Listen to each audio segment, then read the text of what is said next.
Hello everyone, I'm Gino Crypto, and today I'm going to show you quickly how to install the Avastars Bounty Hunter tool. It's really simple. As you can see, I currently have it running right now. And I'm going to go ahead and head over to the GitHub address, which is right here. You can find this in the Avastars Discord under third-party tools. I will also post it here within the Medium post as well.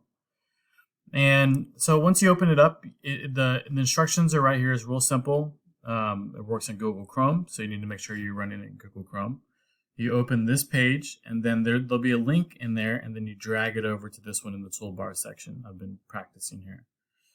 So let me just show you. It's real simple. You hit Project, and then you just click here and hold and move it on over to Chrome in the bookmarks bar.